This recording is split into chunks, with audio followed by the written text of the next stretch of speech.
Now let's bring in Mehran Kamrava, Professor of Government at Georgetown University in Qatar. Professor, great to have you on the show. So just how destabilizing might these strikes and counter-strike be to the region? Extremely destabilizing. What we're seeing is coordinated Iranian retaliatory attacks on multiple American targets simultaneously in places like Bahrain, here in Qatar, in the United Arab Emirates, and elsewhere in the Persian Gulf region. And the Iranians had long warned that they would attack if they were attacked, and we're seeing that they're sticking to their words. Well, Professor, I mean, this is a hypothetical question, but if the Iranian leadership has indeed been taken out, and what are the possible next steps for a new kind of government? Well, that's, as you said, that's a hypothetical question. By all accounts, Iran has moved the supreme leader out of his compound. The president is also somewhere apparently safe.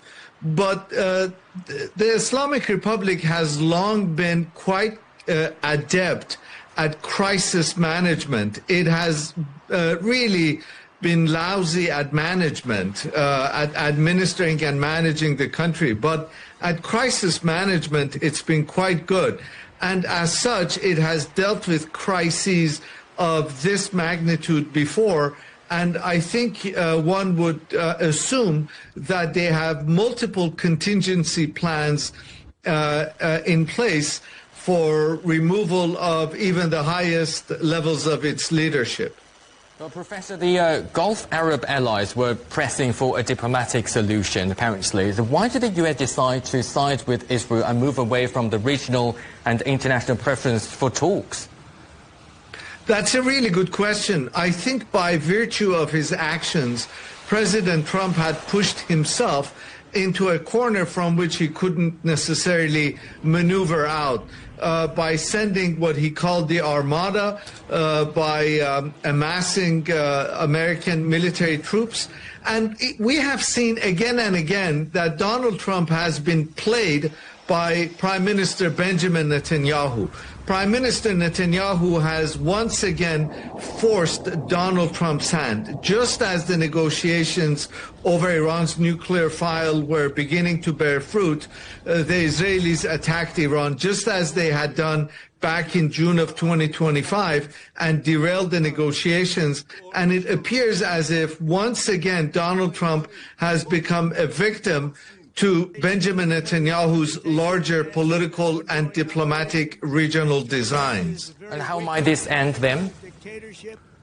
Well, that's another good question. We really don't know how this is going to end. The Americans don't seem to have an end game in mind. The Israelis don't have an end game in mind. And for the Iranian political system, this is an existential question. They're going to fight to the bitter end. Unless there is diplomacy by someone like Russia or China, I sincerely doubt we're going to see an end anytime soon. Trump has been facing trouble domestically with various pressures. So how do you think that play into this? Hugely. Trump's public opinion ratings are at an all-time low. There are elections coming up, midterm elections for the U.S. Congress, and Republicans there are in trouble. And unless this is a quick and symbolic victory or decisive victory for the United States, the American president is going to find himself in serious political trouble. And that's what the Iranians are counting on. They're counting on being able to withstand and outlast the United States and Israel in terms of the political costs that are involved. Well, thank you very much for your insights. That is Mehran Kamrava, Professor of Georgetown University in Qatar.